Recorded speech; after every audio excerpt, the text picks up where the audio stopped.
So hey guys, what's up? This is ScherBR and welcome back to my channel. Today's video is about Battle with Water Dragon. This boss here is the same dragon we faced on the story mode, but this time way stronger, way harder, and there are some very good strategies to use against him. It's not so hard. I think they nerfed it, the difficulty I don't know, because it's super easy in my opinion. So I'll be talking about some of the best strategies so you can auto farm this. Try to get the weapon, because there's a new weapon here, this blue flower, Happier. Let's just click here on details. Here we have the Happier, call it blue flower, and this one is not exactly so good.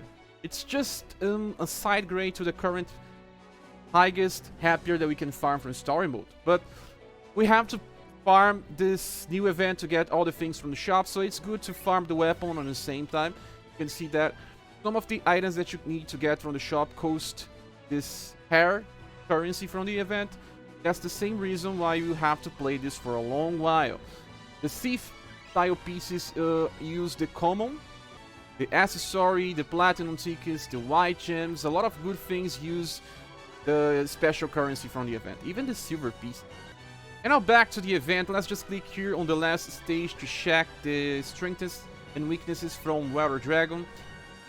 It doesn't have any resistance against slash. It's a little resistant against blunt, weak against pierce and heat. Pierce and heat are actually very hard to find. We don't have many good pierce damage dealers. We do have some, and heat is even harder to find. That's the whole problem with choosing characters to face the Water Dragon, but we still have some few choices. It's kinda immune to everything on status elements. You could try to inflict something here, but that will be like one chance in a 100 tries. But just ignore this type of stuff. You have to bring damage and sustainability so that you can survive some attacks. The Water Dragon will keep using blunt, pierce, and elemental damage coming from cold and lightning. Well, let's just go here and check our equipment so that we can discuss some of this stuff. We have to use some equipment here that is this helmets, because they give you cold resistance and also blunt. Two of the things that this dragon uses against you. We will not be resistant against lightning, but there's no way to resist against everything. Also pierce. So let's just give a look on other characters. If you don't have good helmets, you can also use boots, because that will give you resistance against pierce. We got the Sabatons in the past. There's feather boots to get in the Forest of Mystery, so there are some good options for you here.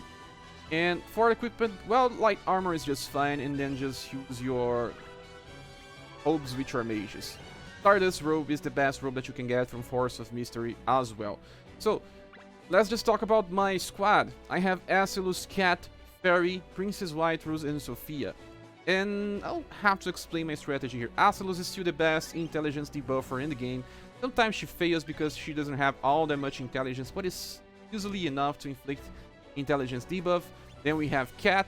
Cat is here because she's one of the featured styles. We need at least one featured style to get the special currency and the weapon to drop.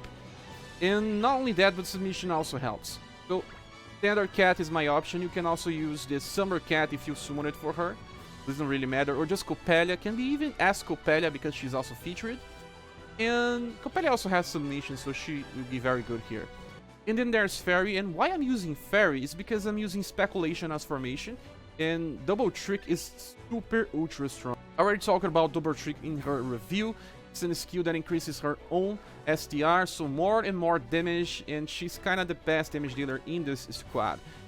So she always uses Double Trick and sometimes Flash Pierce if she gets more BP by self-improvement.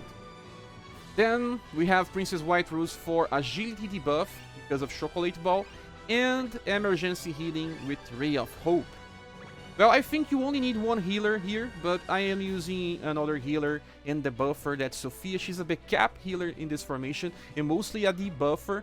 She starts with Skull Splitter. She's inheriting Skull Splitter from Agatha, and she starts with this, so that she can debuff intelligence from the Water Dragon. Like I said, the Water Dragon uses magical attacks as well, and Bone Crusher also helps with STR debuff, just like Cat.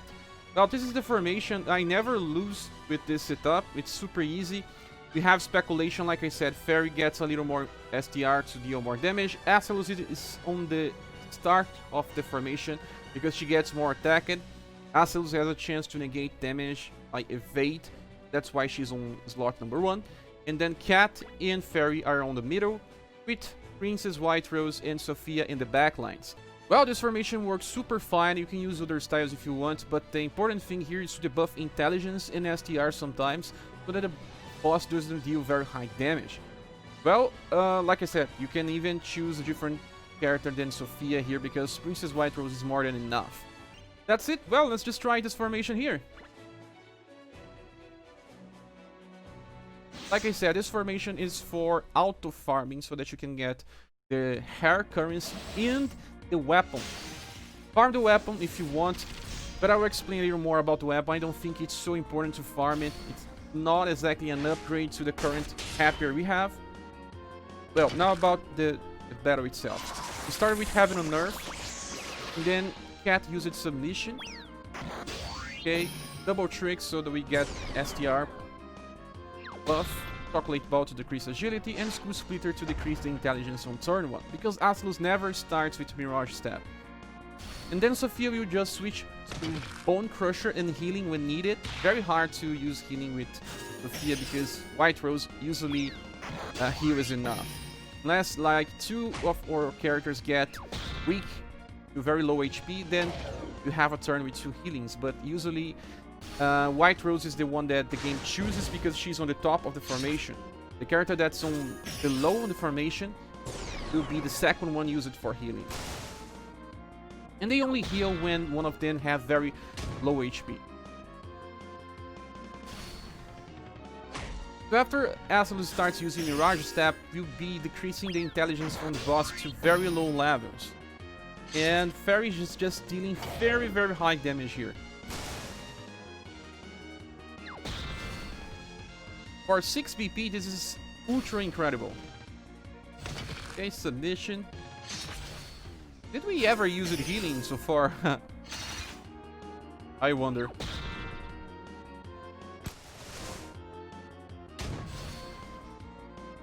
No, we still didn't use a single healing on this fight. Usually, I need 2 healings till the boss is dead. Sometimes 1. This formation is super safe.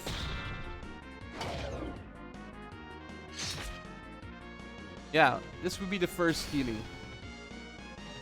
And she even healed herself.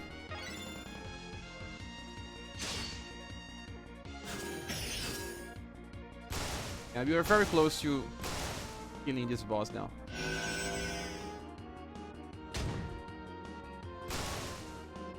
Someone died. No problem. This time Sophia will be healing. I think that White Rose doesn't have BP left. Well, this is it. We just finished it. Now I want to talk about the weapon. Because, like I said, it's not exactly an upgrade to what we have. We also got a Dex version. That is nice. Let me open this image here that explains a little better. So thanks for now, Roma SaGa website. We have the information of the current weapon from the event. It's 29 weapon power. The next episode that will be released, I think, like in 10 days from now at most, will be way better because this one has no increase in agility, and most ScherBRs have increase in agility. Even the current ScherBR that we can farm from story mode can increase agility. This one does not increase agility, while the next weapons will increase, and that's the reason why I don't think you should waste your time too much here. Unless, of course, you want to just get a Dex Plus version of this and farm the special currency from the event. You didn't get the special currency on this run, but the chances are very similar or just the same as the first part of the event. So, like I said, farm the special currency here while you get the weapon, and farm Nawar's daughter event just to get the normal currency, and also maybe some pieces of SC if you. So this is it, guys. Thank you for watching this video. Please subscribe if you haven't, and we'll see each other on the next one. Bye.